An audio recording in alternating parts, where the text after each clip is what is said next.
Mr. Speaker, I beg to give notice that the Senate adopts the reports of the Select Committee on the County Public Investments and Special Funds on the consideration of the audit reports for the year ended 30th June 2019, 30th June 2020, and 30th June 2021 of the following water service providers.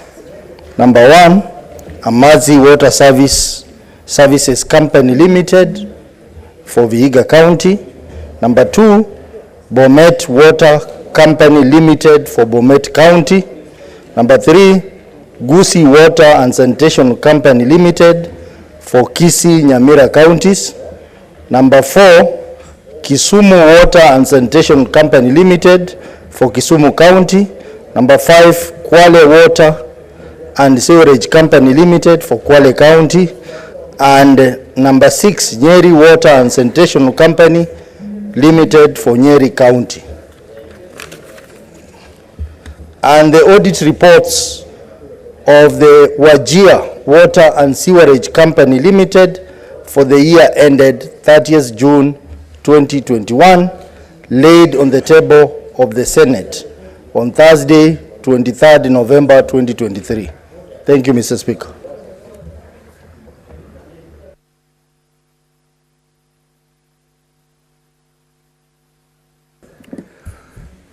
Senator Boni.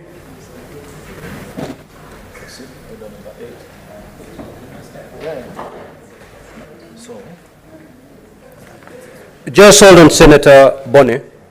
Just hold on. Just proceed to call the next order. Order number 7, questions and statements. Senator Fernandi.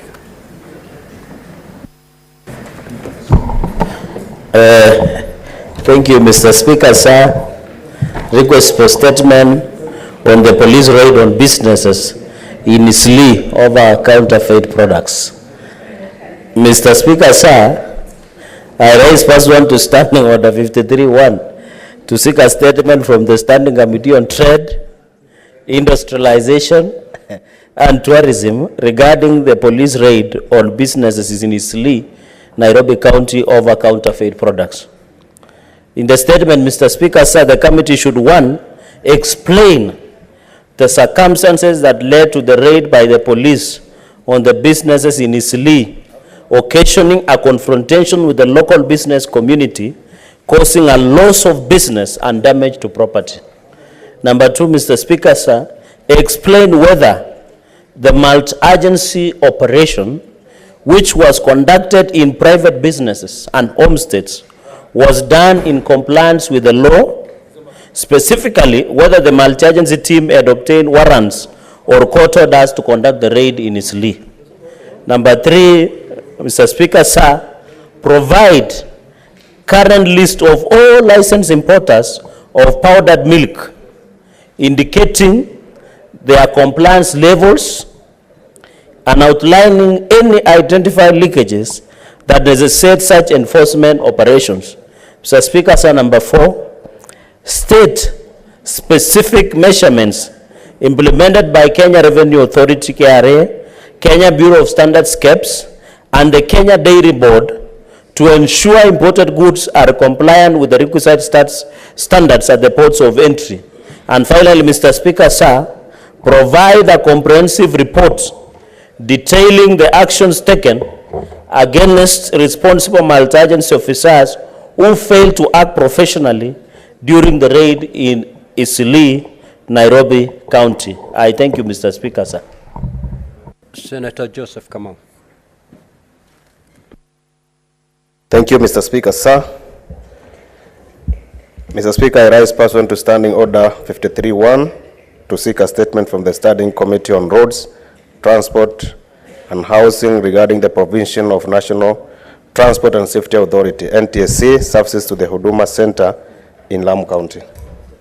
In the statement, the committee should 1, explain why the NTSA desk at the Huduma Center in Lamu County is not staffed. Number 2, provide specific timelines for the operationalization of the NTSA desk at the Lamu Huduma Center. And number 3, state the interim measures put in place to ensure residents of Lamu County access NTSA services within the county. Thank you, Mr. Speaker. Senator Wakili Hillary.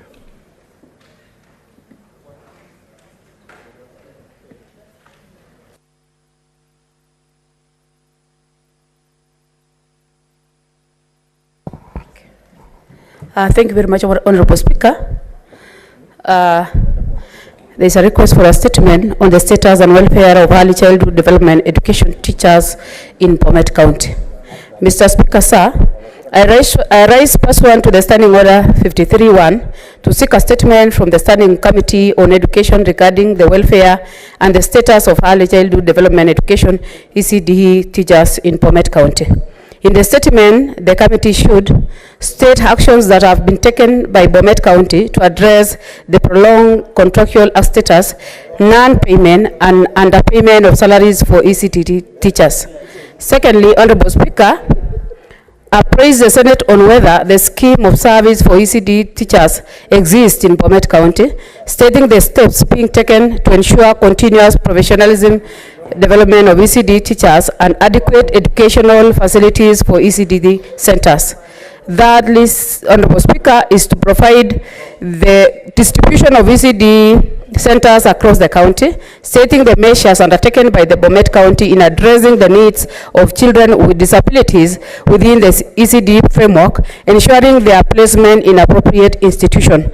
And lastly, state long-term intervention being considered by the county government to address salaries, discrepancies, and the improvement of ECD infrastructure and the resources.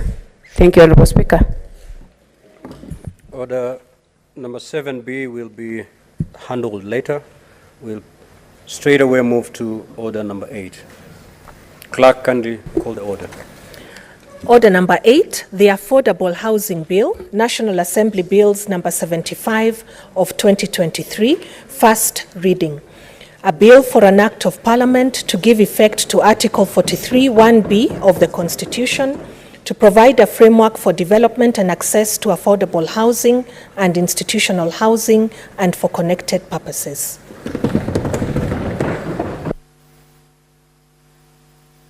Next order. Order number 9, motion, report of the Mediation Committee on the County Government's Additional Allocations Bill, National Assembly Bills number 23 of 2023.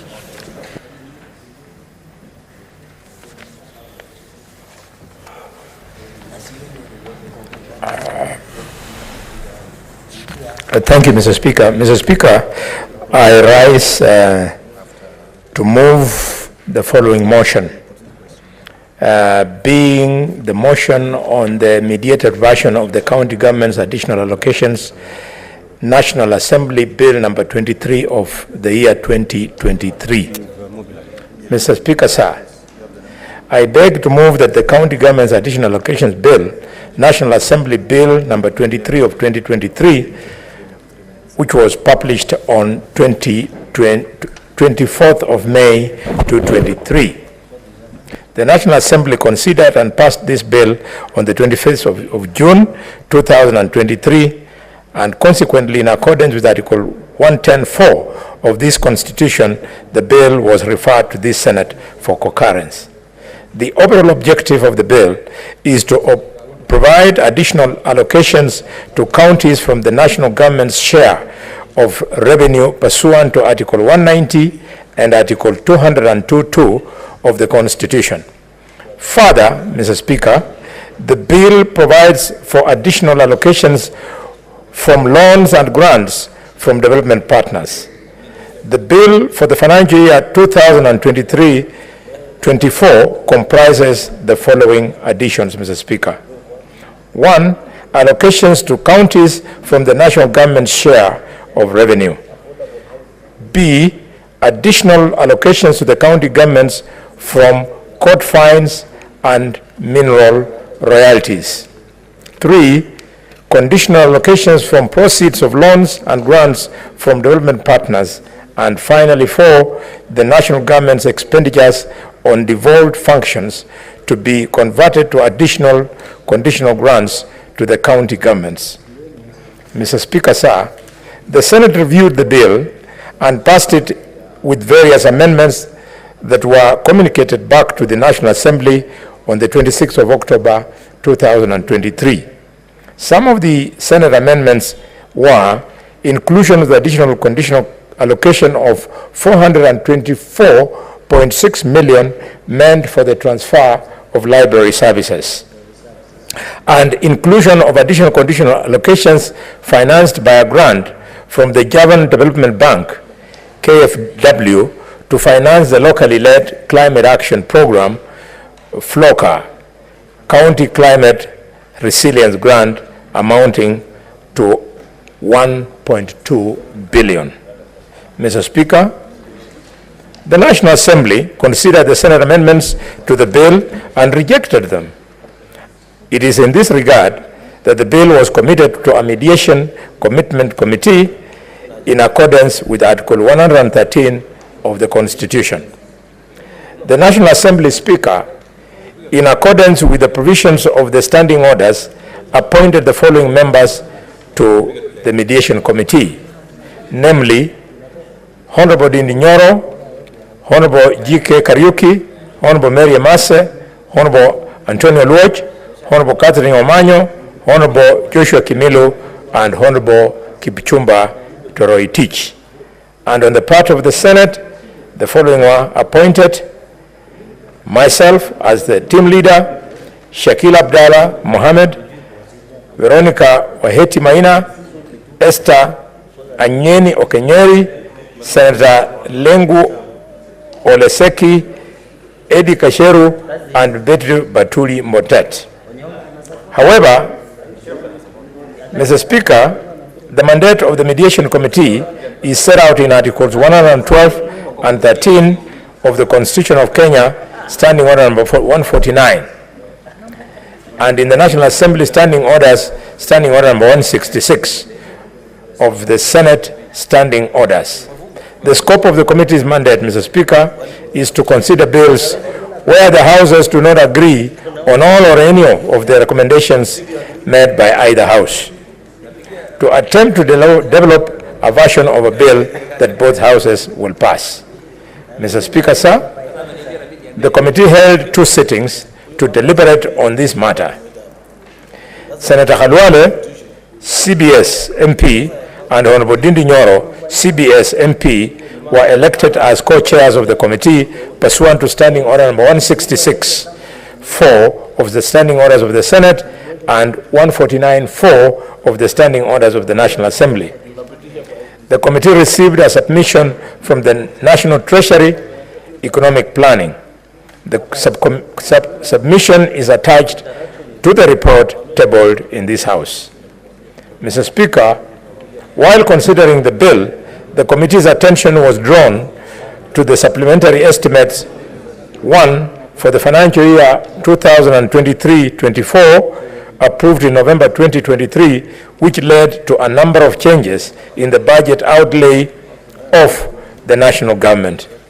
The changes, Mr. Speaker, substantially altered the resources to be dispersed to counties as additional allocations.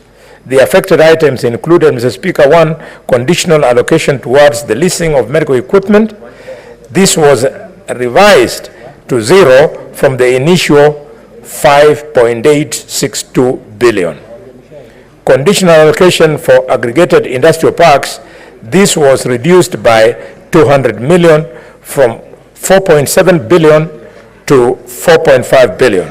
And finally, the conditional allocation from the proceeds of loans and grants from development partners, some had increment while others had reductions. Upon deliberations, the committee considered the contentious issues and, in accordance with Article number 113 of the Constitution, developed an agreed version of the bill. This agreed version of the bill, Mr. Speaker, took into account the following recommendations. 1, insertion of a new clause 55E to provide for additional conditional allocations of the transferred library services amounting to 162.85 million to this amount will be allocated to counties which had a shortfall upon receiving the allocation which was included in the equitable share. And two, the committee noted that though the framework of disbursement of mineral royalties to the beneficiary counties was yet to be finalized and approved, the unconditional allocation of mineral royalties should be retained in a bill as it is an entitlement to beneficiary counties under Section 183, 5B of the Mining Act of 2016. And finally, three, additional allocations on leasing of medical equipment. The committee noted that there are many challenges experienced in implementing this project, such as lack of specialized personnel and the necessary infrastructure to absorb the equipment in some counties. Therefore, the committee resolved that the allocation for leasing medical equipment amounting to 5.862 billion be deleted. Number four, variations in loans and grants from development partners. Financing locally led climate action, also known as FLOCA. The committee concurred with the recommendations of the National Treasury to increase conditional allocations relating to climate change response to form the 4.9 billion to 7.9 from 4.9 billion to 7.9 billion. Further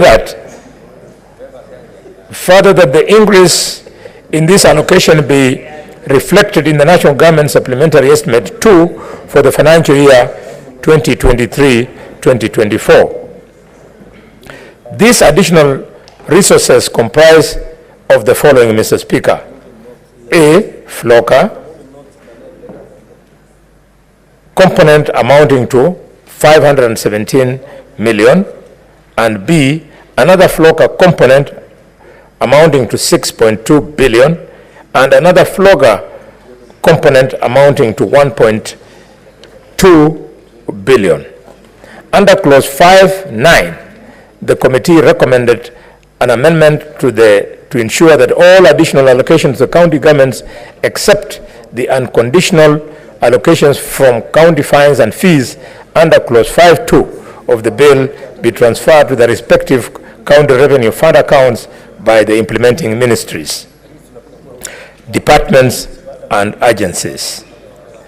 The National Treasury shall therefore disperse allocations from court fines and fees directly to these counties.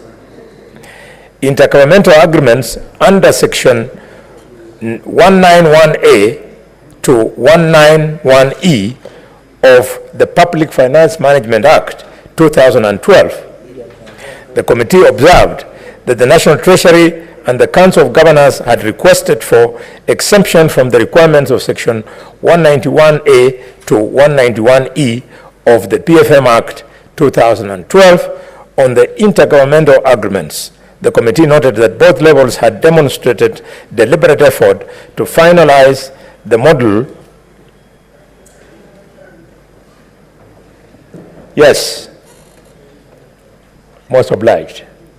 To give the senator of Nyandarua is very happy. Just proceed, Senator Boni, please. It's because of his beard, Mr. Speaker.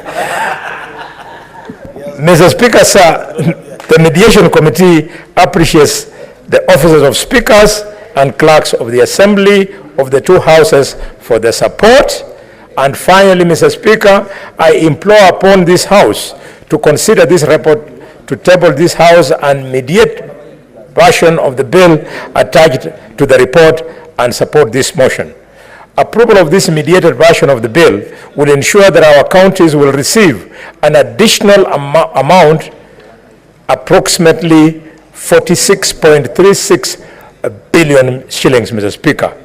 Mr. Speaker, sir, I beg to move and request Senator Tabitha Mutinda to second. Senator Tabitha. Nominated Senator alias Nairobi, alias Embu, alias Kambu.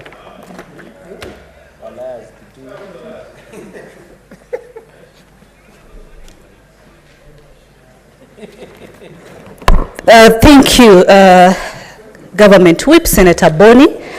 And I rise, Mr. Speaker, to second this report. I'm very obliged to second, and I want to start seconding by very much appreciating the members of the committee who took their time, especially, of course, from the Senate side that have been mentioned, of course, by the leader of the team, who's Senator Boni, AC, Veronica, Shakila, Lenku, Eddie, Senator Montet. We are so grateful. And we are so grateful because our mandate as Senate, Mr. Speaker, apart from oversight, representation, and the legislation, you realize that we fight that counties get more funding. From where I sit as the Vice Chair of Finance, these are deliberations that each and every year we continue focusing on the issues of CARA, on the issues of DORA, and looking at the mediation process, because this is a bill as finance team that we had already processed. But of course we had some hitches, but I'm very happy that there was positive conclusion, also with the leadership of the National Assembly led by none other than Didi Nyoro, Mr. Speaker. I want to state that looking at the subject that we're going to be having in terms of the equitable share, that we focus, of course, on increasing the issue of the medical equipments, Mr. Speaker. We had looked at it, and then you realize, even you having been a governor for the last 10 years, paying medical equipments whereby they are not to the standards, then it becomes an unnecessary cost. But I'm happy because now that cost has been removed from 5.8 billion to zero. That is an excellent from the team, and it is funds that, of course, can be rediverted. The issue of the industrial park, which currently now stands at 4.5 billion. Definitely with our manifesto, as we have always mentioned, the industrial park is very key to each and every county. Of course, economic empowerment and other developments that come with it. It's an achievement both for the counties and both for the national level, because in this, then we are able to... Honorable Senators, kindly, you may consult, yes, but do it in a manner that you don't disrupt business of the House. Proceed, Senator. Thank you, Mr. Speaker. The other issue that has come has been on serious discussions in our committee, Mr. Speaker, is just the issue of the library funds amounting to none other than 425 million for the 33 counties, Mr. Speaker.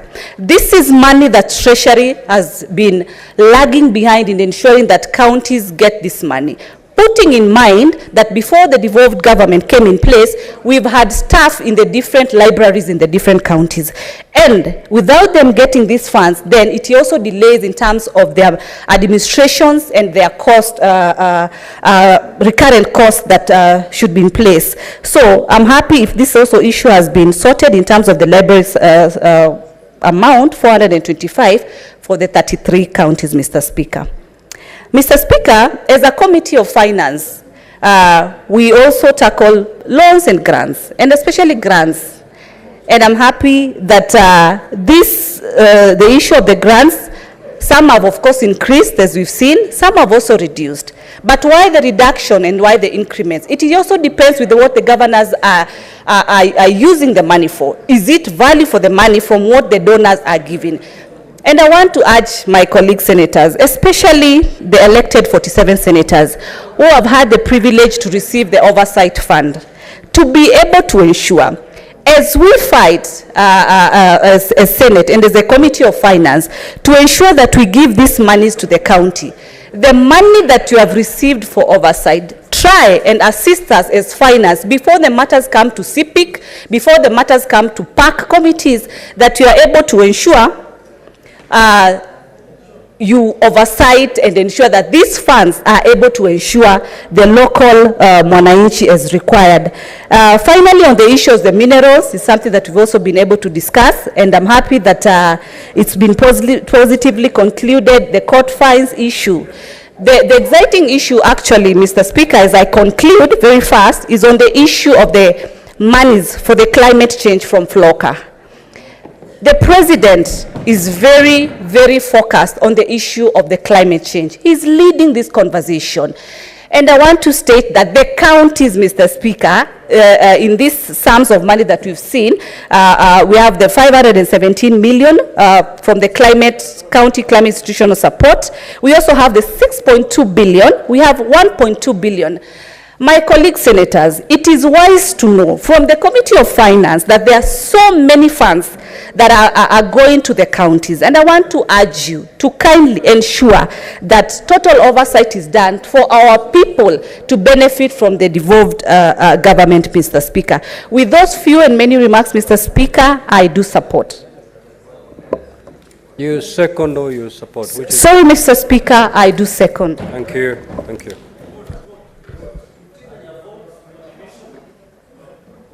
Order, honorable senators. Honorable senators, I will now proceed to propose the question, which is that the Senate adopts the report of the Mediation Committee on the County Government's Additional Allocations Bill, National Assembly Bills number 23 of 2023, laid on the table of the Senate on Wednesday, 21st February 2024.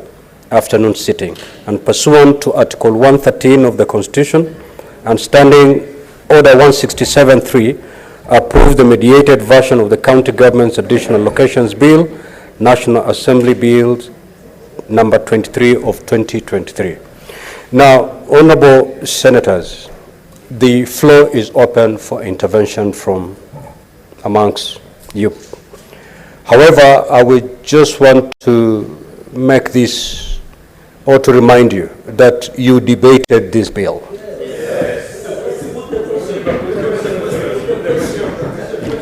So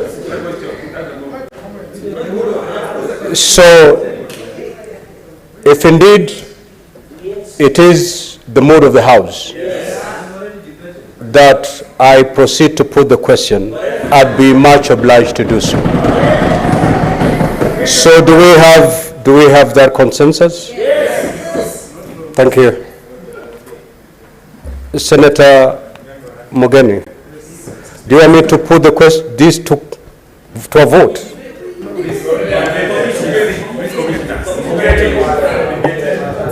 Do you have something to say, Senator?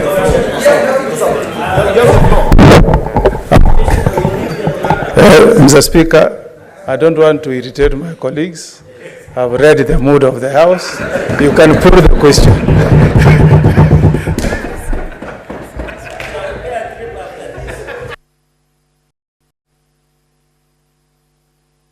So, honorable senators,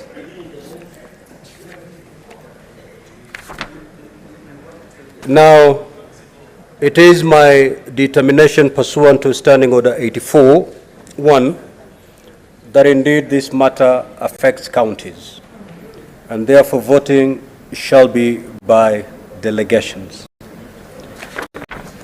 Sergeant at Arms, kindly ring the deficient bell for 2 minutes. I have said 2 minutes.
Sergeant at Arms, kindly proceed to close the door and draw the bar.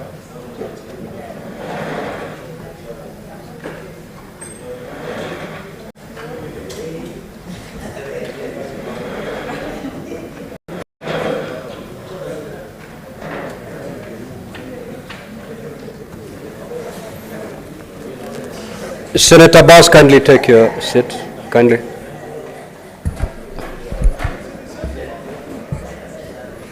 Now, honorable senators, I will proceed to put the question, which is that the Senate adopt the report of the Mediation Committee on the County Government's Additional Locations Bill, National Assembly Bills number 23 of 2023, laid on the table of the Senate on Wednesday, 21st February 2024 afternoon sitting, and pursuant to Article 113 of the Constitution and Standing Order 167.3, approve the mediated version of the County Government's Additional Locations Bill, National Assembly Bills number 23 of 2023. Now, honorable senators, voting shall be electronically, and therefore at this juncture kindly log out. Log out.